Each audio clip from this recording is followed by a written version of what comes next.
So for 1,000 years, the Catholic Church is busy exiling people, imprisoning people, torturing people, killing people. So the time finally came for the Great Reformation. Except for they didn't want to reform any of that exiling, jailing, torturing, and killing. That was not what they objected to. That was not. In fact, they indulged in it. Our first psychopath of the Reformation is Henry VIII. He famously dealt with his marital problems like a psychopath. Henry VIII made himself the head of the Anglican Church, decided the church was going to break with Rome, and he and his friends chose the reforms that make up the Anglican Church. He also proceeded to tear the roofs off some 300 monasteries and confiscate their property. He killed some 2,000 people during his reign. Some were domestic problem solving, others were religious problem solving.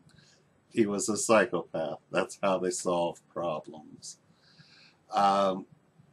He didn't contribute any significant teachings to Christianity, but he did more or less take over the structure of the Anglican Church, and there are 80 million Anglicans plus in the world today, and they owe the church structure to a psychopath, Henry VIII.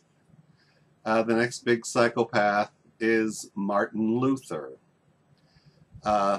Martin Luther was a ferocious anti-Semite. He wrote a little pamphlet called The Jews and Their Lies. This was printed up and distributed years later at the Nuremberg rallies by the Nazis because they wholeheartedly supported all of his suggestions in his pamphlet, The Jews and Their Lies.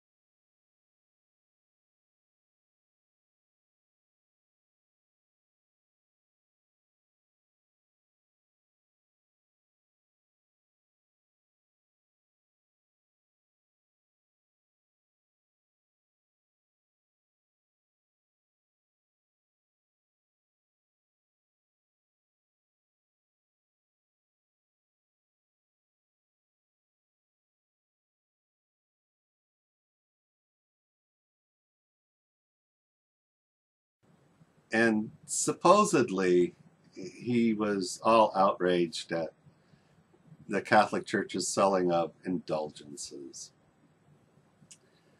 And he came up with the definitive teaching of the Reformation, which is that we are saved by faith alone. But let's think for a minute about what that exactly means. The Catholic Church was teaching that we're saved by faith and works. And among the works generally are called charity, and the easiest way to do your works was to give money to the church. They would help the poor, they would spread the gospel, faith and works. And this eventually led to getting tangled up with the sale of indulgences. And that's where Martin Luther drew the line. It wasn't the killing and the torture. It was this selling of indulgences. But ultimately, at its heart, what he's saying is we're saved by faith alone. Let's get rid of those terrible charitable works. And the Reformation was on. And the people themselves did not embrace Martin Luther. They didn't fill his churches because they thought this was such a great teaching. They filled the churches because Frederick III, the Prince of Saxony, said, either go to a church with a minister who has been approved by Martin Luther's council, or you will be killed. And the ministers themselves were under the threat of death if they didn't keep a watch on their flocks. So it was like one psychopath helping the other psychopath. And that's why the teachings of Martin Luther spread so quickly. There was a little thing called the German Peasants' Rebellion. Over 100,000 people were killed. And Martin Luther not only did not condemn it, but he supported it. He was the one that had said, kill, kill, kill. That's what you should do with these rebels. And he was rather proud of it afterward. The next big psychopath of the Reformation is John Calvin.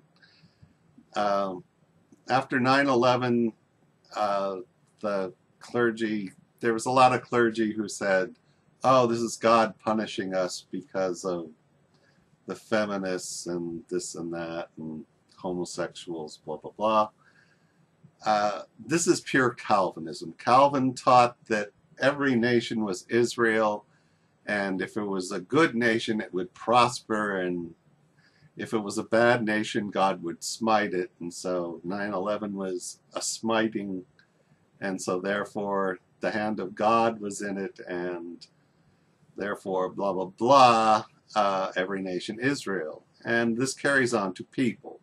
This is where the Protestant work ethic came from, was God was going to bless you with prosperity and wealth if you were a good person, and if you were bad, you would be poor and bad things would happen to you. So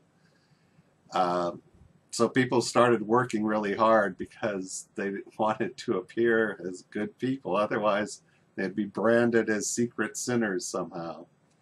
And so John Calvin and Protestant work ethic. If you want a fun read up on John Calvin and the death of Michael Servetus. Servetus was a doctor. He was on the run from, I believe, Spain, where he'd been condemned as a heretic because he taught that maybe we shouldn't baptize children. Maybe adults are the ones that should be baptized because they can make an informed decision. That was enough to get you branded as a heretic. So he ran from Spain and France. He was condemned a lot. That was a bad teaching then. And he hooked up with John Calvin in Geneva, and Calvin fingered the guy.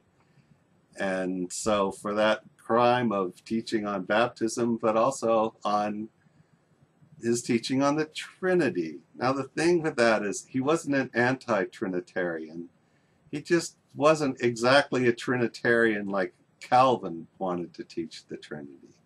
So these two things were enough to get him branded as a heretic and burnt in the town square at high noon under a green fire to be sure that he didn't die quickly, with his books chained to his ankles, and his books were also banned. But the thing is, there was just this little bit of difference between what he taught on the Trinity and what Calvin taught. And the fact that he wasn't a citizen of Geneva, they should have merely exiled the guy, but Calvin and his friends made sure he went up in flames. Horrible story, and that wasn't the only person that Calvin killed.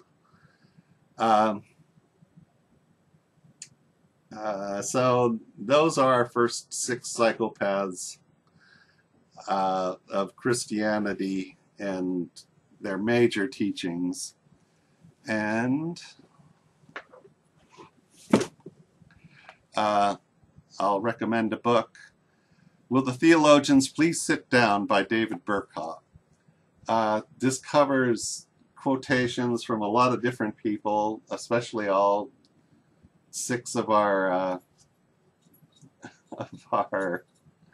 psychopaths are accounted for in this book. It's quite an astonishing little read, and I highly recommend the book. And next we come to the greatest psychopath of them all. That would be Saul of Tarsus, aka Saint Paul.